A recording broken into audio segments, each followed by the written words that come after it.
Hey guys, again, thank you for joining me today. We're going to be talking about really fun topic, one of my favorite topic, chess openings. And as you probably know, there is one modern grandmaster that probably doesn't need introduction, is probably the most creative theoretician and just keeps coming up with brilliant opening ideas one after the other. It's Dubov. Yeah, that's right. Daniil Dubov from Russia. That's right, Andy. And or Danya, which is interesting because Danya Naroditsky is they're also the same name. They're both Russian. But Dubov is from Moscow.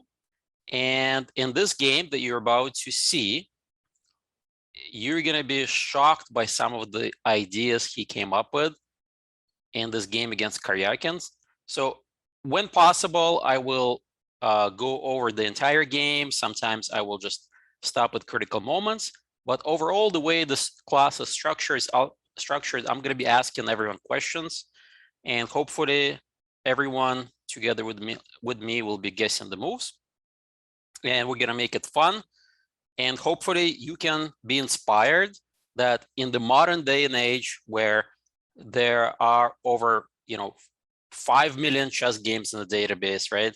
With all the openings known to man, there are still discoveries to be found.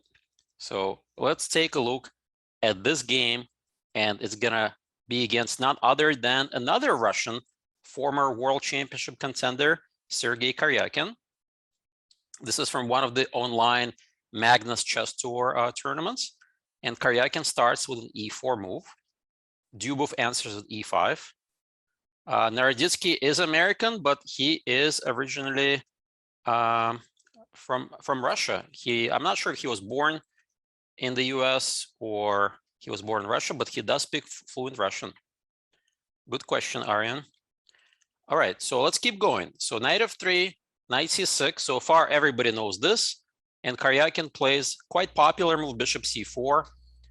A lot of people play bishop c4 these days to avoid the Berlin, for instance, right? The Roy Lopez. And even in these positions, which we think have been studied inside and out, Dubov comes up with ideas. By the way, this class, we're going to be focusing on the black side of Dubov's creative openings, but he is just as deadly with white. And for those who may remember, Dubov did crush Karyakin in the Russian super final as white. Okay. Question from Aryan: is this the game where Dubov goes for a straight kingside attack? That's a good guess. That's a good guess, guys. Let's take a look what happens next. Okay, let's take a look. Knight f6. All right, so far so good. It's the two knights. Okay, so far everything is very classical style. d3, that's the more modern way to play it. Although sometimes you do see the fried liver with knight g5. Very theoretical, very sharp. But Karyakin is not known to enter complications this early. He plays a pretty popular move, d3. And the next move is really interesting. h6. How many of you have seen this move, h6? Okay, Eric says me. Anybody else? This is a very interesting idea. All right, so at least I see that people are familiar with this move, h6. I have to say the main line is going back is the move bishop c5. This is probably the more common move that everybody knows, but Dubov does have an idea, guys. And Karyakin says, you know what? Okay, I'm just going to play c3. And here my first question is, guess Dubov's next move. Okay, Roger already knows the answer. Yeah, Sanjana, good job. Charles, excellent. Let's see who else. Alex, Eric, yeah. Yeah, everybody is getting this one. Good job, guys.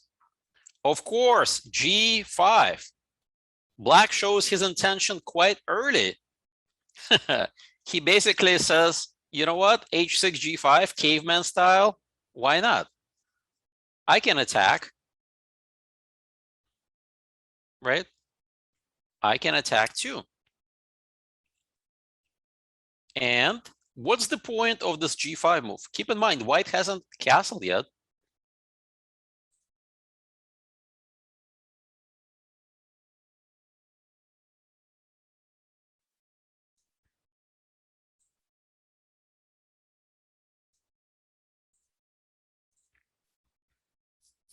Bishop g7 and d6. Maybe. Bishop could go to g7. Any other guesses? Ah, Sanjana has played this idea before. Good. So some of you may have picked up this idea in your own repertoire. So what was Dubov's intention here? d5 possibly at some point. That's a good point. Yeah. But, you know, d5 does not really quite, you know, make sense if you play h6, g5, and then d5. What is the main reason of the move g5? That's right. Yeah, Andy is correct. Bishop g7, a lot of you mentioned, is correct too, but g4, hitting that f3 knight, and then this knight actually does not have a lot of good squares. So this is a funny idea. You're just gonna pawn push him.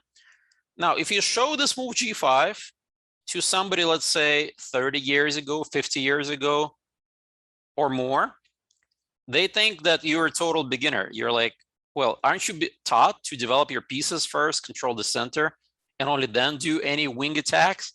But here we go, guys. Dubov is questioning the dogmatic approach to chess that we've kind of understood for many years and decades, right? He basically says, I can get away with stuff like this, and at least if you don't agree, prove me wrong. So Karyakin is being kind of clever here, guys. He plays a4.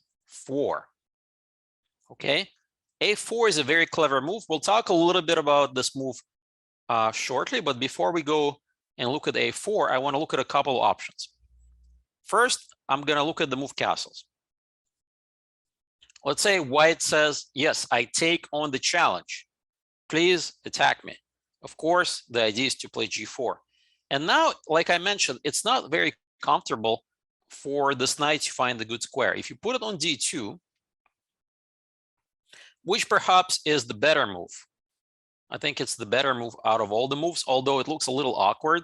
You're blocking this guy in, you're blocking the bishop in, right? The control over the center gets loosened up a little bit.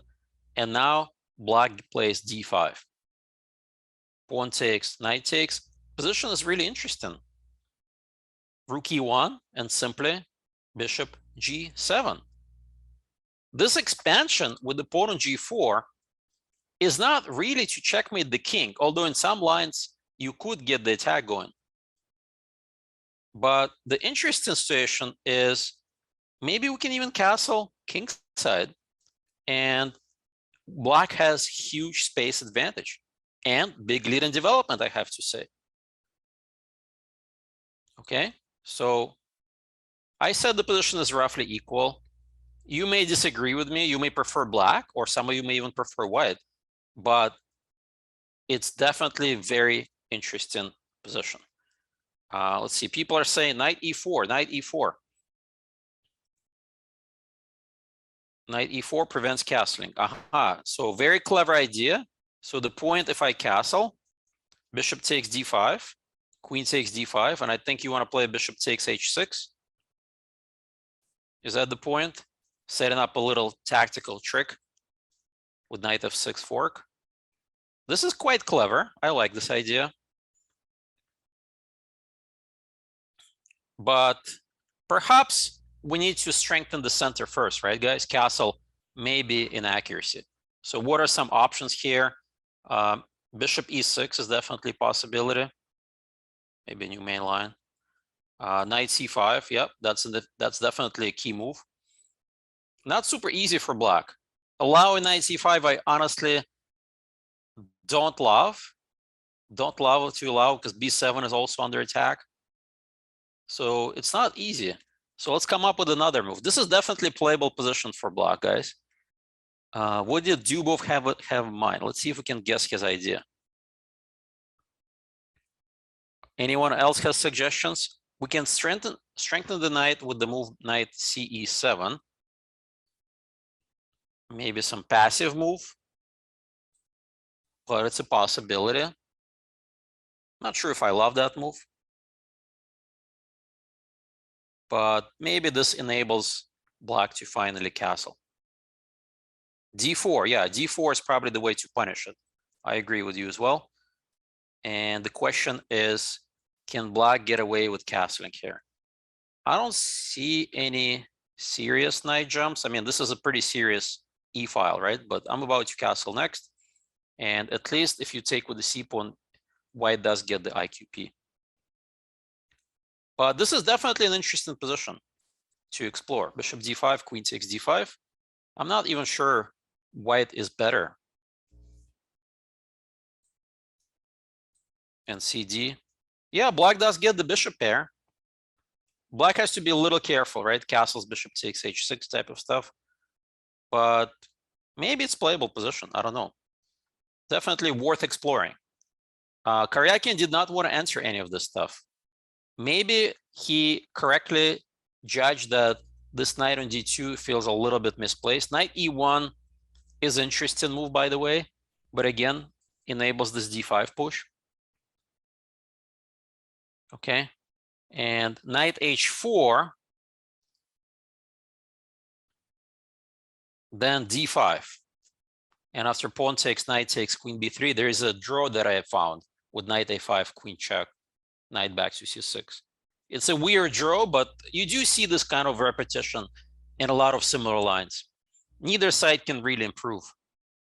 So black is getting ready to hit the knight on h4. White in turn has to make some moves. Yeah, this is an interesting line. Like the Italian draw. Yeah, that's right, Roger. Anyway, so this is another big topic of conversation, but it feels like at least g5 is aimed at white's castle. Now let's look at the move a4. Oh, by the way, before we look at the move a4, I think the strong move here is the move d4. And I've been taught, I don't know about you guys, but I've been taught when somebody attacks me on the wing, you want to counter strike in the center. How many have heard about that? Okay, most of you have. That's good. So that means it's a pretty well-known principle in chess. I personally like this move d4, and it has been played.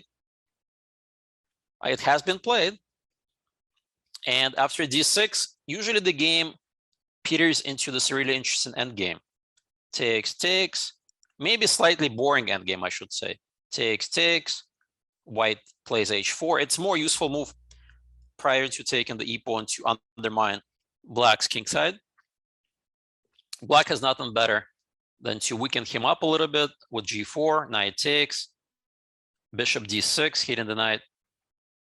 Can black take? King takes d8. Okay, we'll come back, Roger, to that. That's an interesting question. Knight d3. All of this has been played, I have to tell you.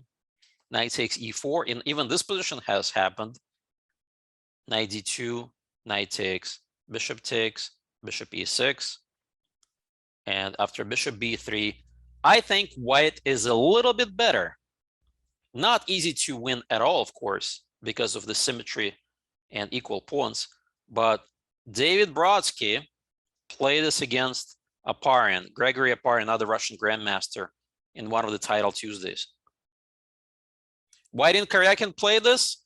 Good question. Maybe he wasn't quite ready to for this move g5. I'm guessing he got taken aback by this g5 push. And usually Dubov is very clever when he uses these novelties. It was a rapid online game, so it's not obvious, right, when to go into a long thing and try to refute it or just kind of play an autopilot.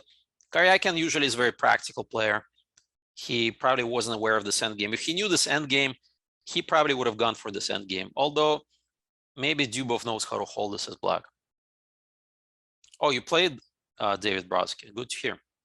Okay, so let's go back here. Somebody asked a question about king takes d8.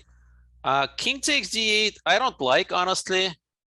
I mean, there's f7 pawn hanging, but also you expose your king on the only open file. Not something I would be recommending here, guys. Bishop takes f7 looks good enough, but maybe white can just develop. All right, so let's go back. So I think d4 is the better move, but a4 is a clever move. Basically, Karyakin is saying, oh yeah, please go ahead, push your pawns. I may not castle yet, and then you have no target. And in the meantime, I'm going to try to expand and win some space on the other side of the board. So he's entering a very complex game. Okay, Dubov says, sure, I'll play g4. Knight f to d2. So now the point is this knight can go to f1. That's one of the major benefits of this a4. The bishop can swing back if needed. Pawn can go to a5. The knight can go to f1. Flexible, but losing some time. Losing some time. d5. As we already saw, that was Dubov intention. Pawn takes, knight takes, to get this crazy looking position. Black has big space advantage, much easier development, but chronic kingside weaknesses. All right, let's keep going, guys. Pay attention. a5. White says, you know what? I'm still expanding here. I'm still expanding here on the queen side. And Dubov finishes development. Bishop g7, a6. Interesting idea that Karyakin picked up from that we know from the pushing the h pawn. He's pushing the a pawn like alpha 0. Okay, interesting a6 idea. b6, of course, we're not going to take with a6. Why didn't black play a6? Because he doesn't care about this a6 pawn. He thinks this pawn on a6 is not really causing him any damage. He's going for rapid development. h3. All right, trying to point out that, wait a second, you also have weaknesses here with h6, g4. And Dubov simply plays knight f4. Game gets really tactical. Okay, really tactical right now. So knight e4, right? Very interesting idea. Sacking the g2 pawn. Dubov says, I'm not interested. I'm just going to take on h3. g3. Killing the knight. And now this is the major mistake. He actually put the knight on e6, which I don't like. He ended up getting a losing position as black. Very creative play in the opening, can backfire if you don't play accurately.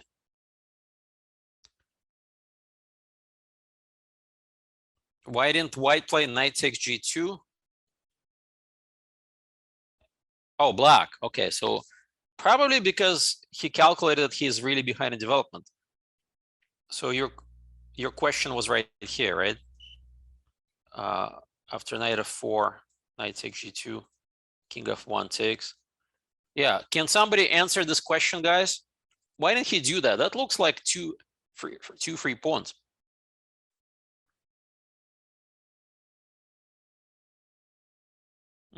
Yeah.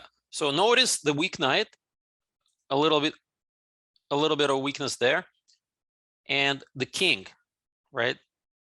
So these are the main ideas. Yeah. So queen f3 is the key idea here, and then some rook h3 business. So this is quite dangerous, quite loose. Okay. So he took here, and now was the key moment where he could have gotten a nice position. Knight d5 was the key move. Okay, white has to be accurate too. Queen f3, bishop e6. Black, to me, looks better. Rook takes h3 is the best try.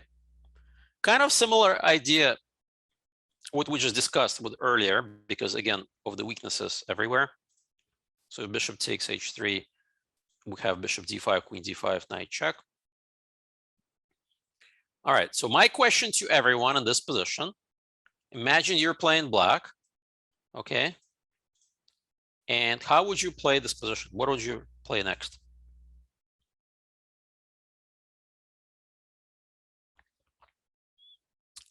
Very good question. So would you take on h3? Would you do something else? Well, I kind of show you that take on h3 is probably not recommended. But black does have a good move. Yeah, Sanjana is correct. Ryan, be careful about that. Not the best move, but it's maybe not the worst move either. Delayed bond cloud, maybe. No, there's a simpler solution. Much simpler solution, guys.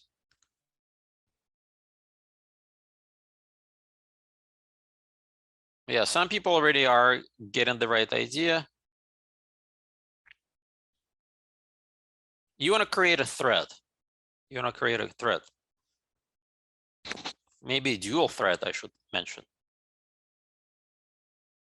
F5 is interesting, but it doesn't create a dual thread. F5 is more or less one-sided thread. Just F takes E. And I don't like F5, for example, Queen H5 check, and the king may need to go for some walk because Bishop F7 loses the pawn.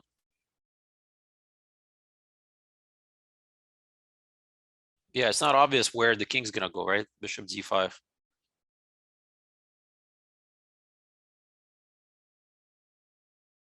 But maybe, yeah, maybe it's even playable. I don't know. F5, Queen H5, King D7. Bishop takes D5, Bishop D5, Queen F5, Bishop E6. Skewer. But yeah, I don't know about that. Even the exchange stack looks pretty good. All right, any other suggestions, guys?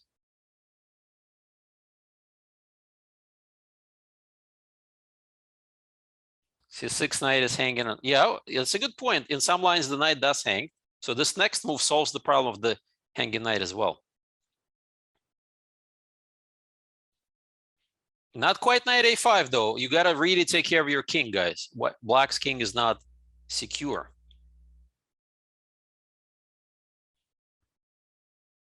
Correct. Eric got it. A lot of people got it. Yes, Queen D7. Very simple idea. We can get ready to castle, but more important, Bishop G4 in some lines is uncomfortable for that queen. Yep. So castle is the main idea, plus Bishop G4, very uncomfortable. Yep. So I like this. Rook H4, I think, is best. Castles, followed by F5 with the winning position, I said. Honestly, I said winning, and I stand by that because just look at these three guys hanging out, doing nothing, and the king is stuck in the center. This is the march of the A-pawn accomplished absolutely nothing. Okay, so there we go. Karyakin could have gotten in big trouble. So let's go back here. Knight E6 happened in the game, and this is another interesting moment. I want to show you a couple more moves that leads to an interesting position. Queen F3, Bishop D7, Rook takes, Queen E7. Black wants to castle.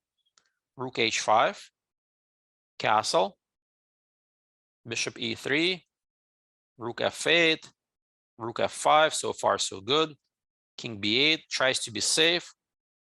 Knight A3, Knight F4. Ever creative Dubov comes up with a brilliant knight jump. And white has only one move to not be worse. Who can find the next move from white? So you see that Rook on F5 is kind of loose. But white does have a really creative move here. All right, guys, focus on the position. White to move. Rook F6 doesn't quite do the trick. Any other ideas? Rook E5, I don't quite get either. Okay, so what if I just take? Rook takes F4. Rook F7. Wow, people are really guessing left and right. Nope, nope, and nope. By the way, I have to say that Karyakin, I don't think he found the next move. It's a very difficult move. It's white's turn, by the way.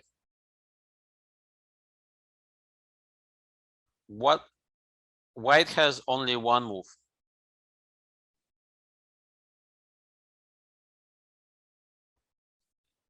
All right, let's give people some more time. I'm already seeing some interesting ideas there from the audience.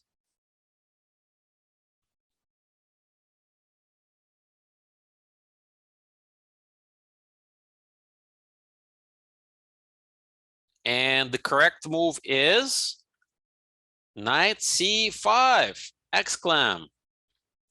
That's where that A pawn came in handy. Look at this X-ray. That's a great move. So Karyakin failed to find this move. And white is fine. This is a tough one. In the game, he played knight d2 and just got worse. So quick summary about this opening is in a position that has been played thousands of times, right? Brand new idea, g5. Really amazing.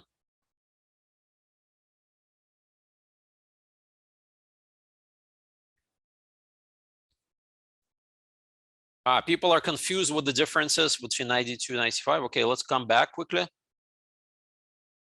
Yeah, queen takes c6. Okay, yeah, let's come back. I think people are confused. What is the difference? Let's answer that question. Help people out, guys. So we got to this point. Why not? What's the difference? Good question. Between knight d2 that was played by Karyakin and knight c5. Can anyone tell me what the difference is?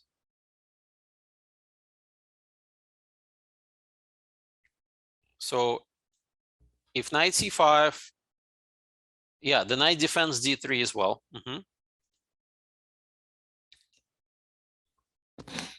Any other ideas? So what should black play now? I mean, knight c5 attacks the bishop. Knight on f4 still under attack.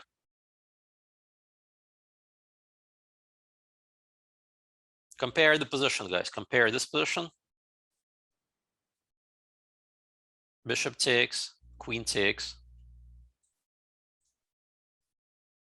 So queen b7 is a big threat, right? Everybody can see that. Bishop c8, correct. That's what happened. That's the right move. There's no mate. GF, EF. Okay, so now compare this position. Let's go back with knight c5. Okay, very important. Difference. Bishop takes, queen takes, bishop c8. Now what?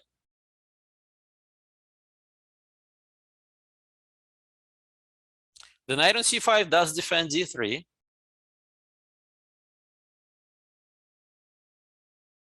Knight b7 is a clever move, maybe. You want to play knight b7? Maybe. I'm not sure if you have to insert the knight b7.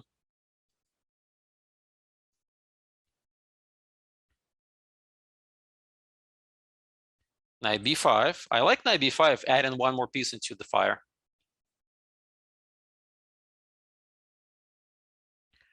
I could see some bad things happening. Maybe some queen b7 and rook takes.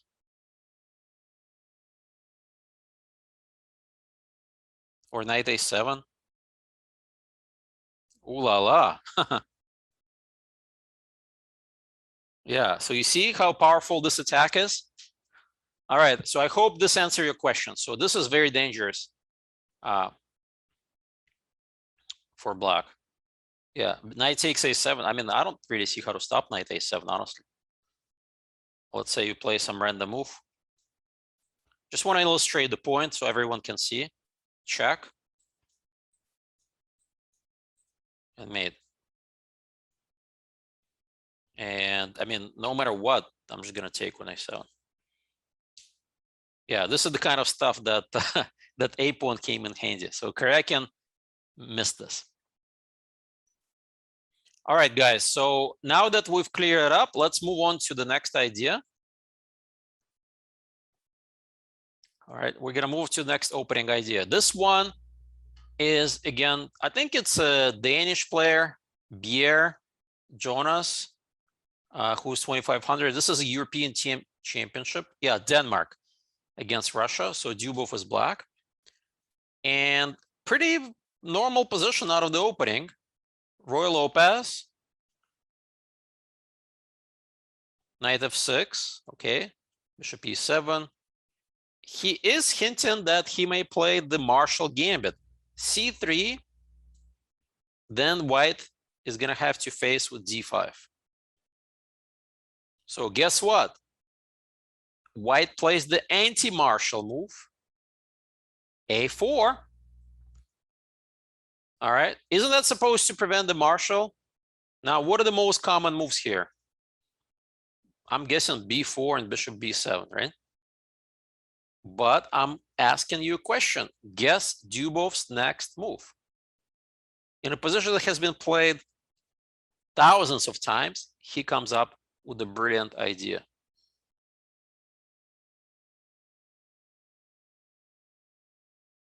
Guys, focus on this position. Did somebody actually say knight a7 to me in the message? Are you sure you want to play that move? Well, yeah, b4 is a well-known idea. Some people are saying b4, but it's not b4. It's not rook b8. It's not bishop b7. I kind of gave it a hint that he wanted to play the Marshall Gambit, didn't I? That's right, Sanjana. Yeah, there we go. Oh no, d5. In the spirit of Marshall Gambit, just to show you how rare this move is, let me show you my online database. Bishop b7 was played over 4,600 times. 4,680. d5 has been played 47 games. Talking about coming up with fresh opening ideas. There we go. d5, fresh idea, not too many top level games. Okay, not bad, right? Someone did play knight a7.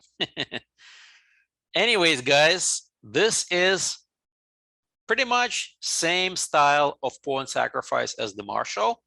On top of that, you actually give white an extra option to play a takes b. So if a takes b, he actually took on d5.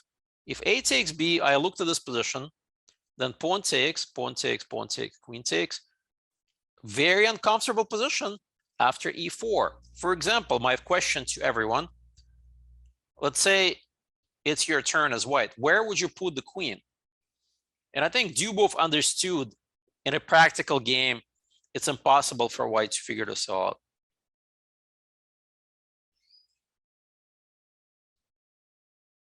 So you have a choice. Queen g3, queen d1 maybe, queen e2, queen c3. Not easy to choose. At first, it's not obvious. One of them is pretty bad, I have to tell you. Okay, queen e2 f1, says Andy. Yeah, queen d1, bishop g4. Oops. That's a big oops. Yeah, then you would have to play f3 and open your king up to disaster. So queen d1, we probably should eliminate, right, guys? Queen e2, okay. At least you have queen f1 retreat.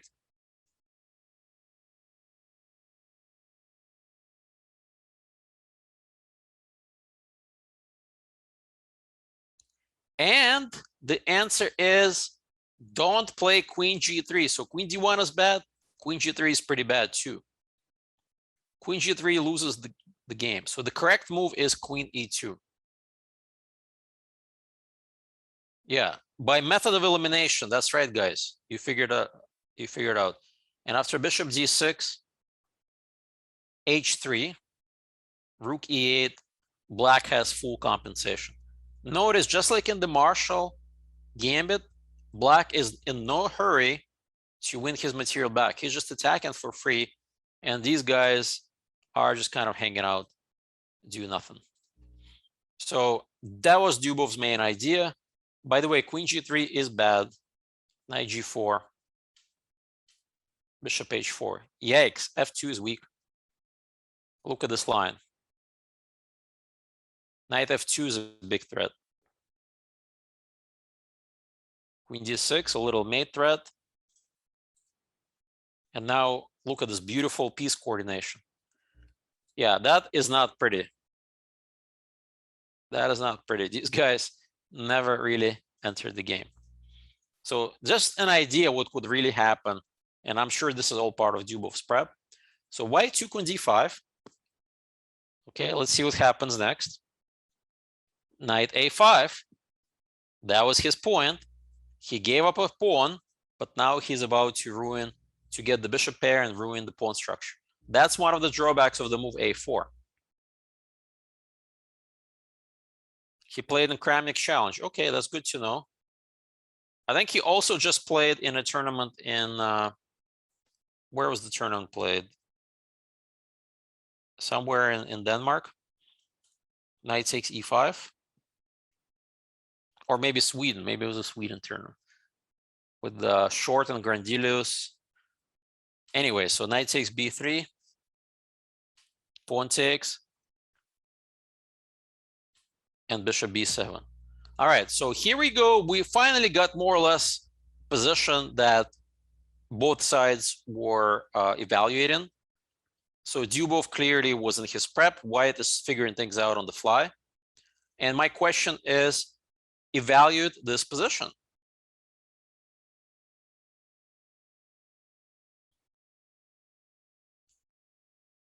So what do you think, guys? Who can evaluate this for me?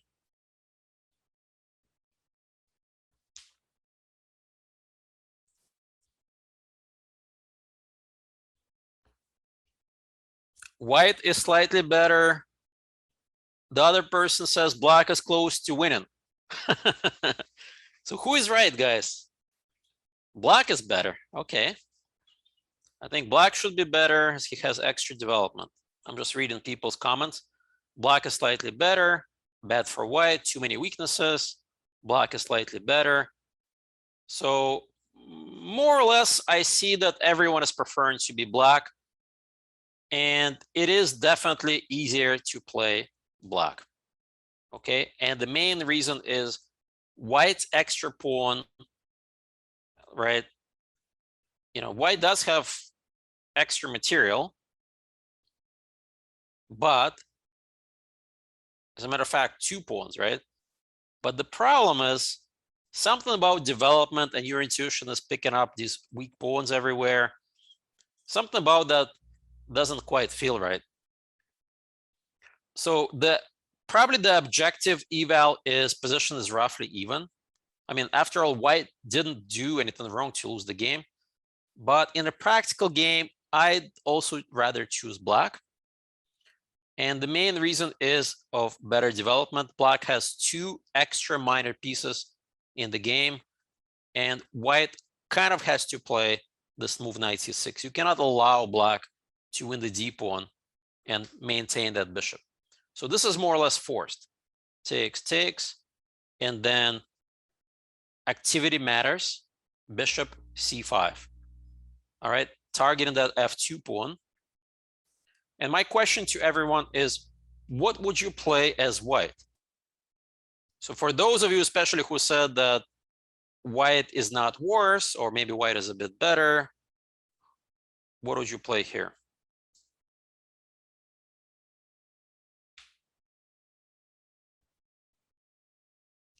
Let's see what people, I guess the real answer is with this question is how many people are greedy and how many people are ready to give up some material back to free their pieces. So I kind of gave it away there.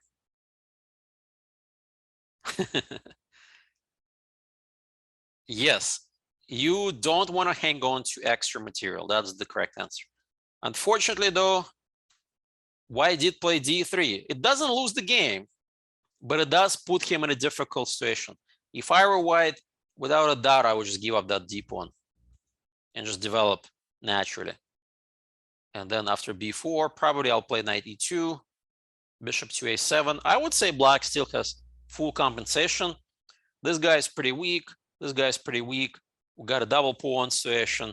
I think black is fine. But this is the right way to play.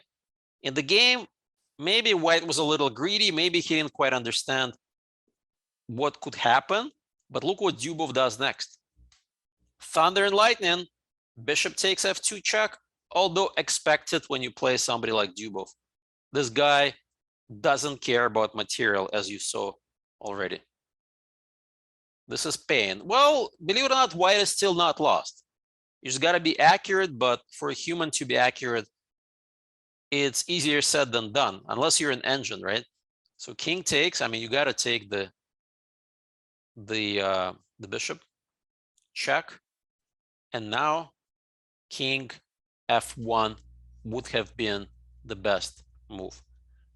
Not obvious to play a move like that, I have to tell you. It's more tempting to play the move that white played in the game, bishop e3, but he did get in trouble after knight g4 check. Just to show you this possible line, knight g4, rook e2. Not an easy move, I have to say, rook e2 as well. But okay, you got to stop mate somehow. Knight takes, king e1.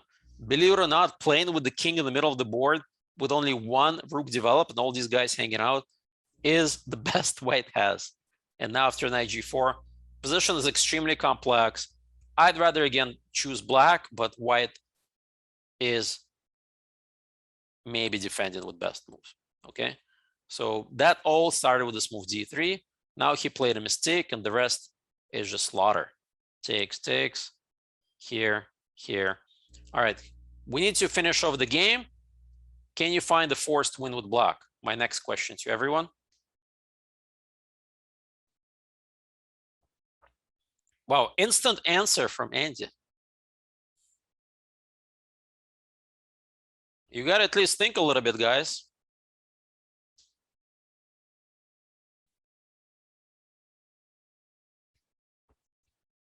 Wow, a lot of people are saying rook e6.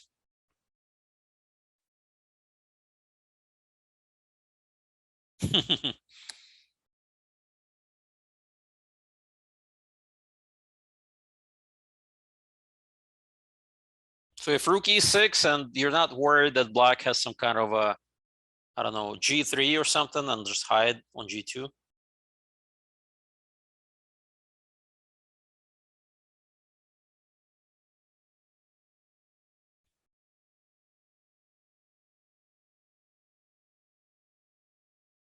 Everyone just followed my bad influence. Yeah. All right, there you go. People are now waking up a little bit to other ideas.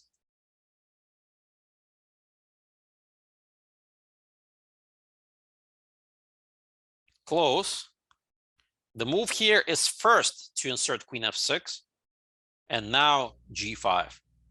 So you want to combine the two ideas.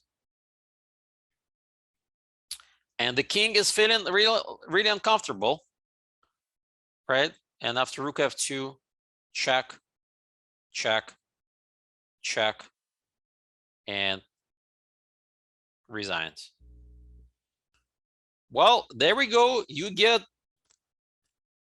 entered into miniature in all the books, all the magazines when you face Dubov, when you play into his prep.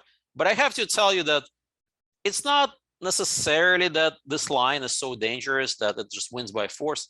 Obviously, we found many, many ways for white to defend, but for a practical reason, especially faced with novelty, very difficult to find accurate moves and very easy to go wrong.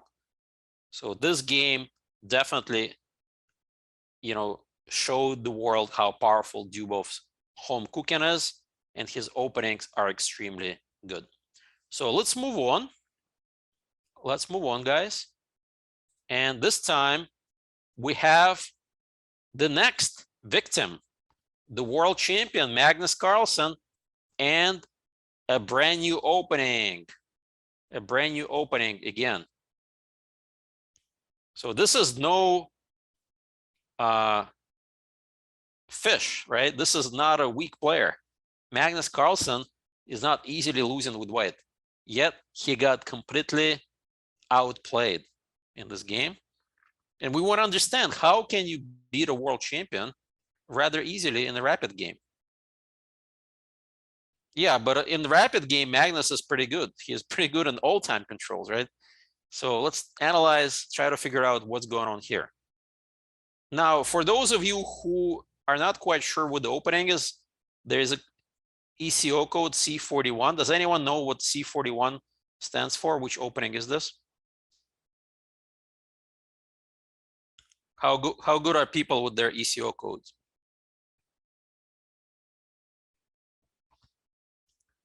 Sicilian, Petrov, nope, not Sicilian, not Petrov. Philidor, the good old original Philidor.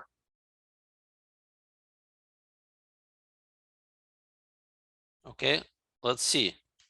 E4, E5, knight f3, D6. This is the original Philidor that is more or less forgotten. Somewhere in the basement of opening theory, this Philidor lives, because it's considered to be very passive opening. Nobody takes it seriously, and you guys probably will not take it seriously too.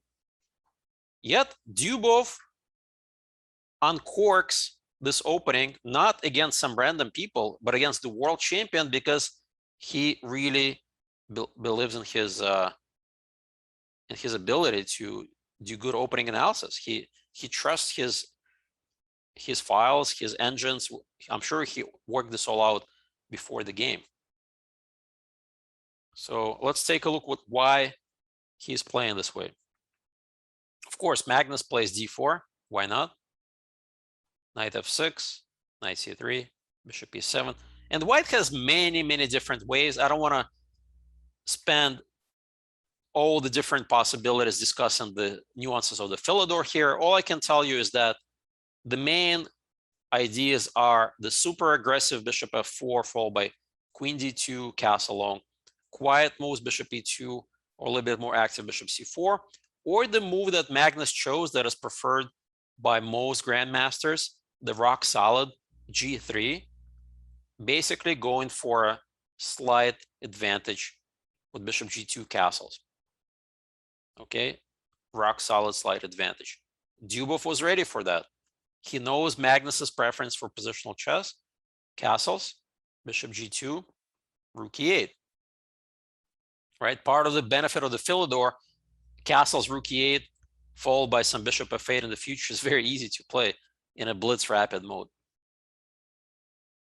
Castles, c6. All right, this is all theory so far. Magnus plays a4. One of the main ideas is that black at some point may entertain the expansion, so a4 stops this. Okay, it feels as though white controls more space, right? We have more space and black has less space. All the pieces are still on the board. Yet Dubov basically says, I can play this way against the world champ. a5, securing the c5 outpost for his knight. h3. h3 is more like a wait-in move. Also, it does prevent any jump with the knight or the bishop to g4. And my question is, evaluate the position. And not just evaluate, but which opening does this remind you of? If you don't play the Philidor for black, that's okay. Nor if you play this g3 plan, it's okay too. I wonder which opening does this remind you of? Okay, I see some very good answers. The perk, it is actually closer to the King's Indian, but the perk is very similar. King's Indian Fanchetto variation. That's right, guys. In the King's Indian, the bishop is on g7, right? Typically, this pawn is on c4. These trades do happen. Black gets the c5 outpost, and usually black does get this weak pawn on d6. So this is definitely closer to King's Indian. So Dubov knows exactly what to do. Isn't the bishop much better on g7 than on e7? It's hard to say on, it's going to end up going on f8 where it could go to g7, but it does protect your weak pawn. So it's not necessarily horrible, but that's black's main plan, Roger. So knight a6 first, he wants to get the outpost. Magnus plays rook e1, logical, solid move. Bishop f8, bishop f4. There is some pressure already, right? Luckily, the bishop covers the pawn. Knight c5. And then Magnus plays all the moves, all the best moves that the theory recommends. Just consolidate with queen d2. And then here we go. Dubov poses a first tricky question. h6. Notice he never played g6 yet. This move creates some serious threats. Surprisingly, white has to find the only move here already. But Magnus is up to the challenge. But still, not a lot of people will find what black's real idea is. Can you guys find Magnus's move here? What did white play?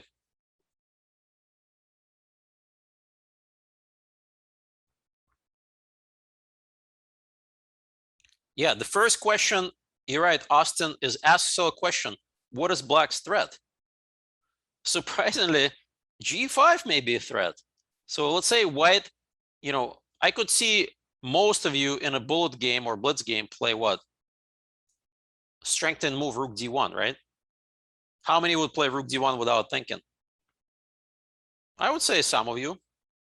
Me, Angela says, why not? Maybe. But now, guess what? Oopsies, your e-pawn. Oh no, my e-pawn, as Eric Rosen would probably say. And then you lose your central pawn and you're worse. So you see what? That's one of the benefits that black did not play this early g6. g5 is a pretty serious threat. Yeah, Eric, the e-pawn go bye-bye. So Magnus does come up with the right move, guys. So by now you can probably figure out the correct move here is g4. I should also point out that f3, which is a typical strengthening move, fails due to positional threat knight h5. And if you lose the f4 bishop, look how weak your dark squares are and how weak the king is. That's pretty bad news. Okay, Magnus is up to the challenge. He played g4. Keep in mind, Magnus probably has never faced this before, but because he's such a strong player, he's able to solve these problems at the board. But they do require time. He probably is behind on the clock, whereas Dubov is on autopilot. His next move is pretty predictable, and that's one of the benefits of the bishop here versus bishop on g7. The d pawn is well protected. Rook d1, of course, it is dangerous to take the b pawn. I would not recommend you to enter these complications. Okay, and then black simply follows through with his plan. Bishop d7. b3, just in case, so that pawn never hangs. Rook a d8. Bishop g3. Okay, you see it's a positional battle, right? Both sides are improving their position. Finally, bishop c8. And here I said white ran out of improving moves. If you're white, can you actually come up with a move? I don't see a good move. I can see black has improved moves. Black may play g6, bishop g7, maybe queen b4. As white, I mean, it's not that obvious for me to come up with a move. You got to be careful about f4 moves, though, right? With this x-ray, you can get into a lot of trouble.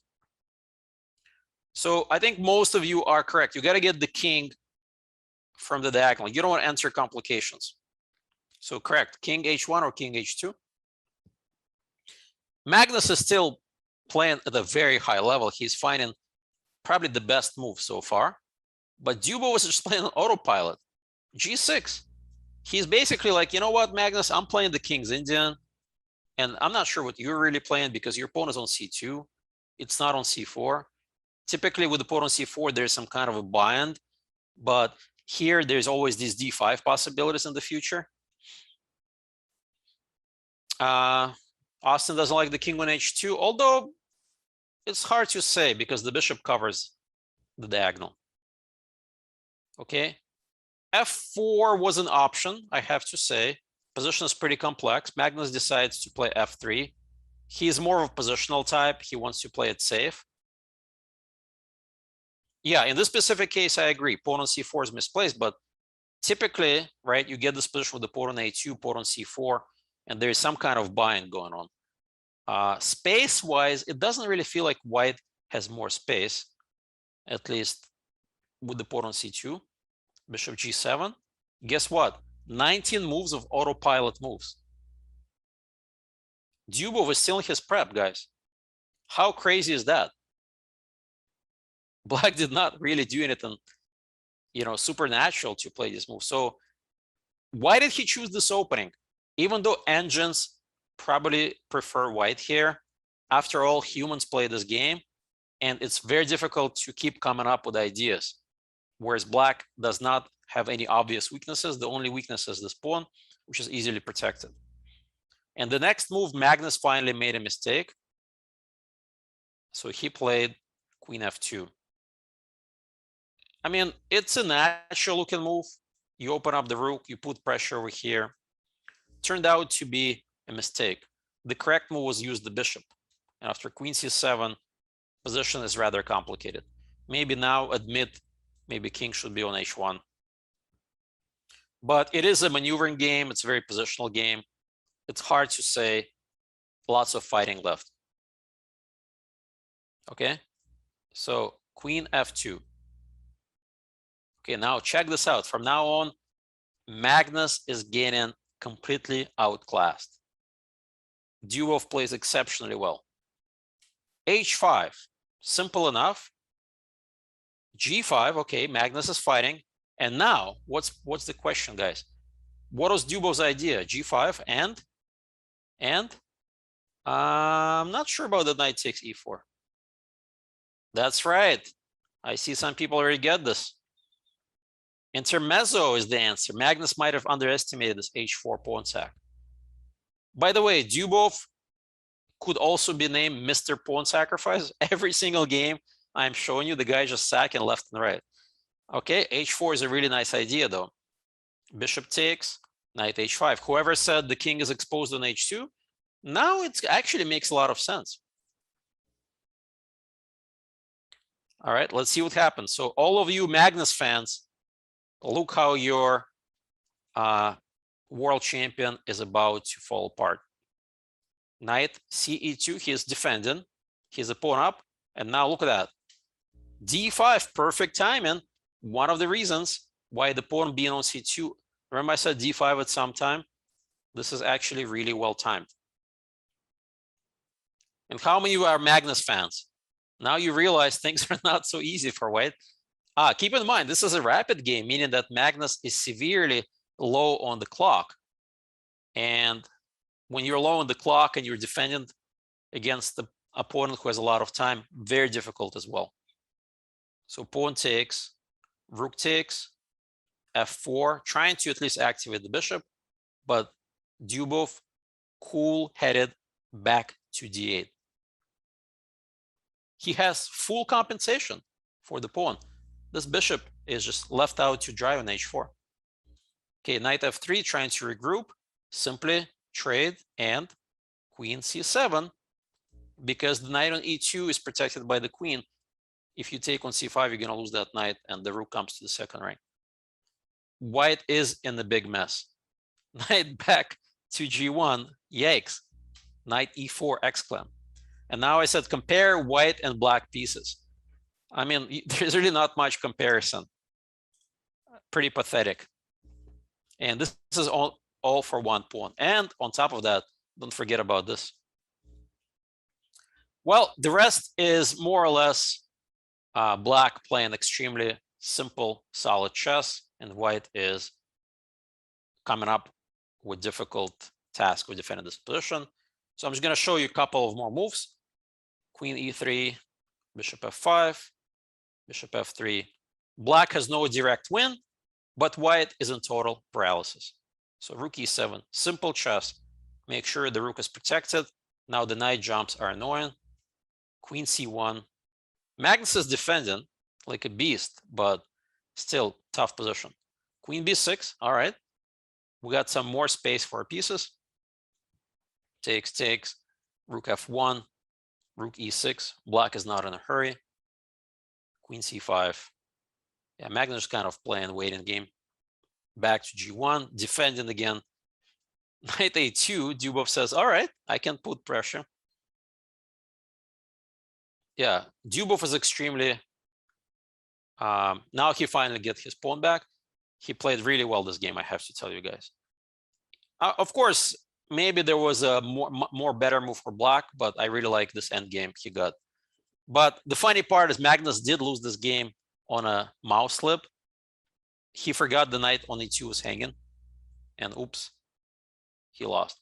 But the position was already bad.